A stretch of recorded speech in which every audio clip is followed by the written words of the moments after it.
വയ്യായ്മകളും എന്നുകൂടി പറയാമെന്ന് തോന്നുന്നു. അയ്യപ്പ പണിക്കരുടെ സ്വാധീനത്തിൽ ഞാൻ പറഞ്ഞതാണ്. അങ്ങനെ വാക്ക് കൊണ്ടൊരു പക്ഷേ സാഹിത്യകാരന്മാർ ശ്രദ്ധിച്ചില്ല.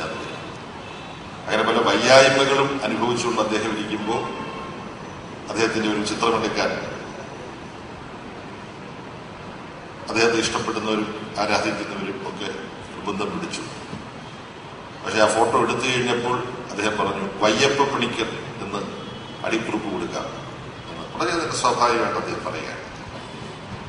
അപ്പൊ അദ്ദേഹത്തിന്റെ സർഗാത്മകതയുടെ നാനാതലങ്ങളും നമ്മുടെ എല്ലാം ജീവിതാനുഭവങ്ങളിൽ പല സന്ദർഭങ്ങളിൽ നമ്മൾ ഓർക്കുന്നതും അനുഭവിച്ചതുമാണ്. അദ്ദേഹത്തിന്റെ ഓർമ്മയ്ക്ക് മുമ്പിൽ നമസ്കാരങ്ങൾ അർപ്പിക്കുന്നു. അദ്ദേഹത്തെ അർത്ഥവത്തായി ഓർമ്മിക്കുവാൻ ഇത്തരത്തിലുള്ള പ്രവർത്തനങ്ങൾ നടത്തുന്ന എന്റെ സുഹൃത്ത് പ്രിയദാസ് ഉൾപ്പെടെയുള്ളവരെ അവരുടെ സംഘടനാപരമായ സർഗാത്മകതയെ കൂടി അഭിനന്ദിക്കാൻ, അതും ഒരു അയ്യപ്പ പണിക്കർ സ്പർശമുള്ളതുകൊണ്ടാണ് ഇത്തരത്തിൽ അവർ പ്രവർത്തിക്കാൻ കഴിയുന്നത് എന്ന് കൂടി ഓർക്കുന്നു. ഡോക്ടർ അനന്തമൂർത്തി ഇങ്ങോട്ട് കയറി വരുന്നതിനിടയ്ക്ക് പറഞ്ഞത് അയ്യപ്പ പണിക്കർക്ക് വേണ്ട വിധത്തിലുള്ള ഒരു ഓർമ്മ സ്മാരകം അതാവശ്യമാണ്. അതിനകത്തൊരു സംശയമില്ല. ഞങ്ങൾ സംസാരിച്ചുകൊണ്ടിരിക്കുന്ന ഒരു കാര്യമാണ്. ഇത്തരം സന്ദർഭങ്ങളിൽ നമ്മൾ ആദ്യം ഓർമ്മിക്കേണ്ട ഒരു കാര്യം, the true most befitting way of keeping up the memory of Dr. Ayyappa Panikkar is discussing and imbibing his own creative writing. He has created a memorial for himself by his creative work. This is what we can always speak about great writers. However, it is our duty for posterity that we should also erect and construct something different, a cultural space where we can interact and discuss about the creative contributions of this outstanding cultural presence. In that, I want to assure Dr. Anandamurthy that the Government of Kerala and Cultural Department won't be found wanting, and we will do all that is necessary, and we are trying to fight. We have progressed remarkably in identifying a suitable place, which we very soon would be,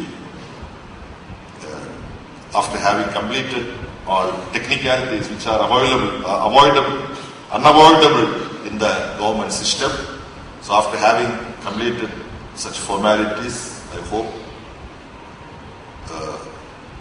very soon we would be able to hand over the land, and we together can put up our might so that we would be able to construct this memorial sooner than later. With these few words and expressing our profound gratitude to Dr. Anandamurthy for having found time to come and participate in this program, I conclude. Thank you very much. Dr. Anandamurthy.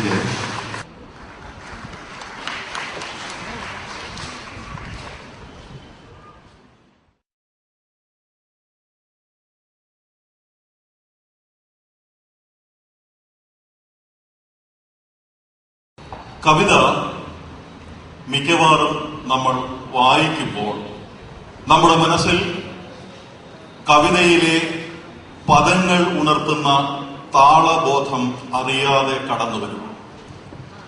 കവിത സൃഷ്ടിക്കുന്ന ദൃശ്യം മനസ്സിൽ കടന്നുവരും.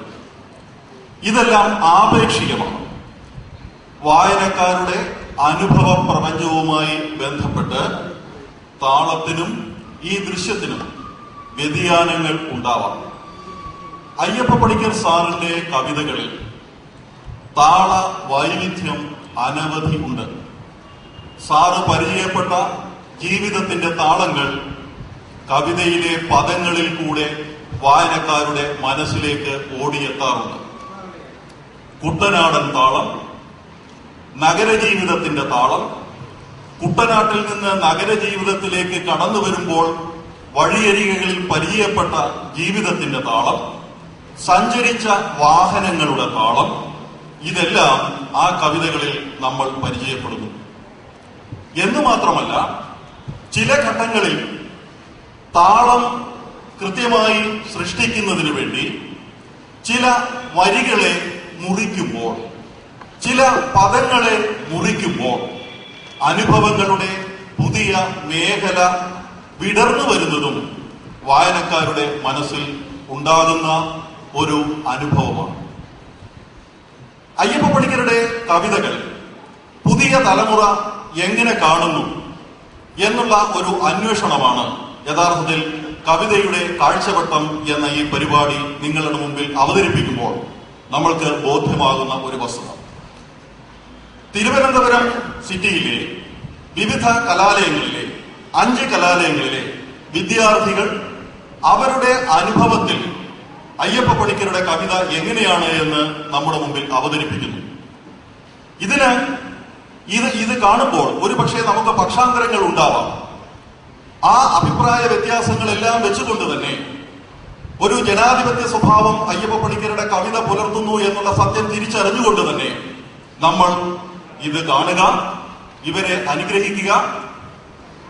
അയ്യപ്പ പണിക്കരുടെ കവിതകളുമായി തിരുവനന്തപുരം ജില്ലയിലെ കലാലയങ്ങൾ നിങ്ങളുടെ മുന്നിലേക്ക് വരുന്നു. നന്ദി, നമസ്കാരം. രാഷ്ട്രീയ അടിമത്തത്തിന് വിധേയരായി ആകേണ്ടി വരുന്ന തലമുറയെയാണ് ഈ കവിത നമുക്ക് മുമ്പിൽ വെളിപ്പെടുത്തുന്നത്. നൃത്തനാട്യങ്ങളെ സമന്വയിപ്പിച്ചുകൊണ്ടാണ് തങ്കച്ചൻ രംഗാവിഷ്കരണം കൊള്ളുന്നത്.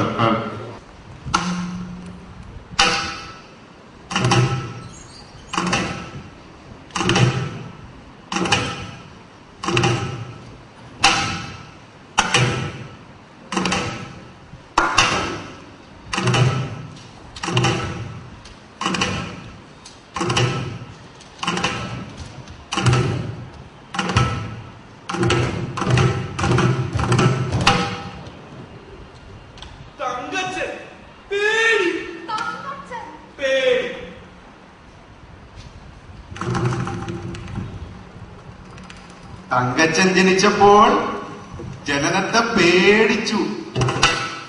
തങ്കച്ചൻ ജനിച്ചപ്പോൾ ജനനത്തെ പേടിച്ചു.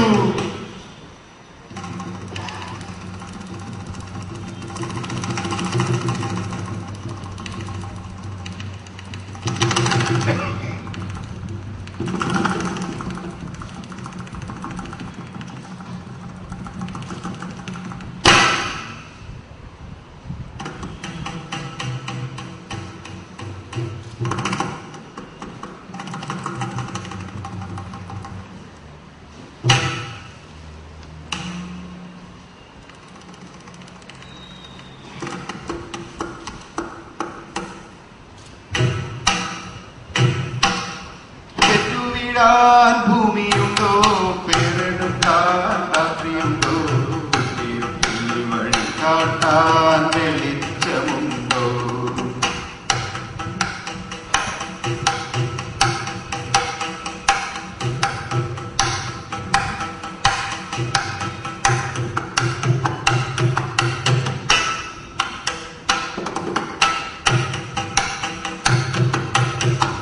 എന്നിട്ടും പെറ്റുവിനോ ഭൂമി തന്നെ താരാട്ടി.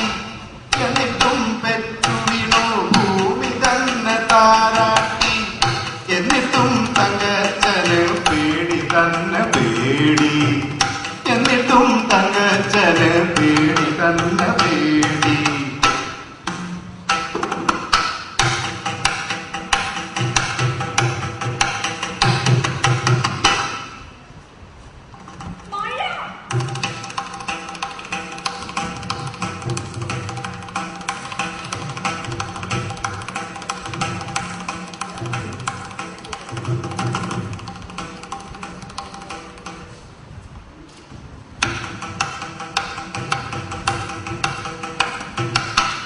തങ്കച്ചൻ ചെറുപ്പത്തിൽ മഴ പേടിച്ചു. തക തൈതക തക തൈതക തക തൈതക തൈതകത. തങ്കച്ചൻ ചെറുപ്പത്തിൽ മഴ പേടിച്ചു. മഴ നനഞ്ഞാൽ കുളിരിളകും, കുളിരിളകി പനി പിടിക്കും. പനി പിടിച്ചാൽ പേയിളകും, പേയിളകി തലിതുള്ളും.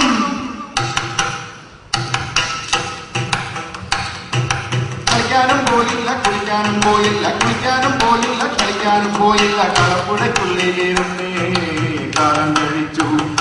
തങ്കച്ചൻ കാലം കഴിച്ചു. കളിക്കാനും പോയില്ല കുളിക്കാനും പോയില്ല കളിക്കാനും പോയില്ല കുളിക്കാനും പോയില്ല കളപ്പുഴയ്ക്കുള്ളിലിരുന്നേ കാലം കഴിച്ചു തങ്കച്ചൻ കാലം കഴിച്ചു.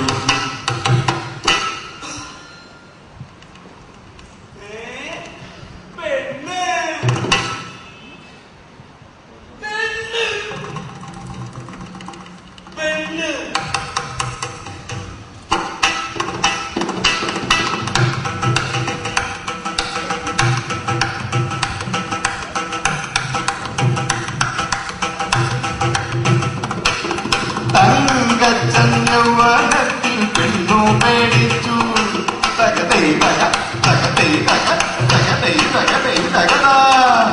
തങ്കച്ചന്യവനത്തിൽ പെണ്ണു മേടിച്ചു പെണ്ണെന്നാൽ പിശകാണെ പൊന്നു കണ്ടാലാട്ടിയാണേ പെണ്ണെന്നാൽ പിശകാണെ പൊന്നു കണ്ടാലാട്ടിയാണേ പെണ്ണെന്നാൽ പിശകാണെ പൊന്നു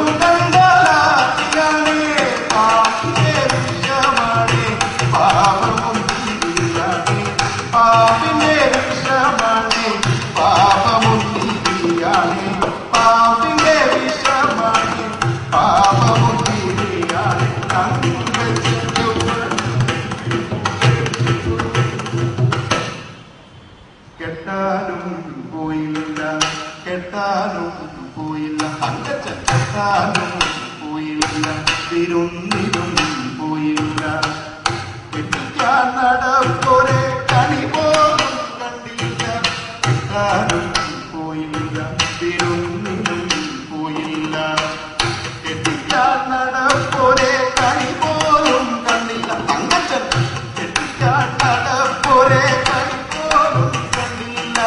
കെട്ടാനും പോയില്ല തിരുന്നിലും പോയില്ല കെട്ടിക്കാൻ നടപ്പോരെ കണി പോലും